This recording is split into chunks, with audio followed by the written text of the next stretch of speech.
Festival an sich war für mich sehr, sehr emotionell gewesen. Ja, wo wir dann nachher uns genug haben vorbereitet haben, zusammen mit dem Alain, und auch gewusst haben, jetzt heissen wir den Volksrocks, haben wir einen ersten Auftritt gehabt, den mit Bär dann nicht können. Also offiziell waren wir noch Simu gewesen, sind auch als Simu gebucht worden. Ich habe dann vorgängig sämtliche Veranstalter, die noch Simu gebucht haben, informiert, hey, schau, das gibt es nicht mehr, aber wir machen weiter, wir werden uns nicht gross verändern, vorläufig musikalisch. Ja, ich habe schnell gemerkt, in dieser Band geht immer ein bisschen etwas. Ich habe vorher immer schon Bands gehabt und durfte Musik machen.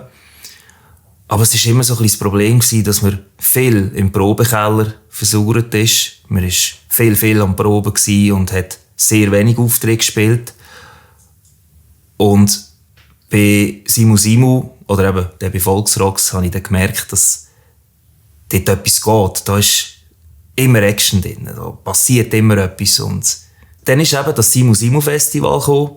Ja, da bin ich so das erste Mal so ein bisschen ins kalte Wasser gerührt worden, weil ich dort ein Sämtchen bekommen und habe zusammen mit dem Pietro auf der Bühne übernachten, weil es hat dort keine Nachtwache gehabt. Also, man muss sich vorstellen, das ganze Festivalgelände, Aufbau gewesen, alles.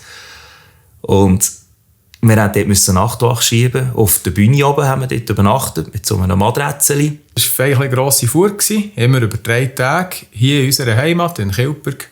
Und das war immer ganz speziell, weil wir haben selber geholfen, Festzelt aufbauen, wir haben alles selber aufgebaut und haben dann nachher Freitag, Samstag, Sonntag haben wir dann gespielt.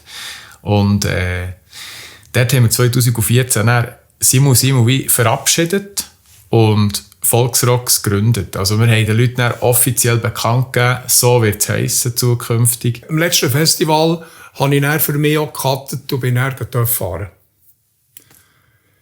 Ich habe dann, glaube ich, die Schnitzel nicht mehr geholfen aufnehmen. Ich hatte schon einfach keine Energie mehr gehabt. Das Festival an sich war für mich sehr, sehr emotionell gewesen. Auch mit dem Song, den wir hatten.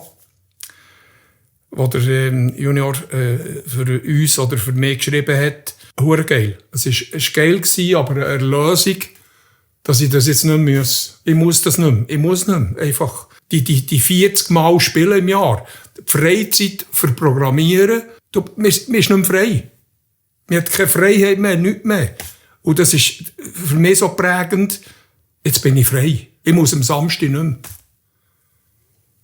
Und das Festival war für mich so wie eine Erlösung. Ich glaube, so muss ich sagen, ja.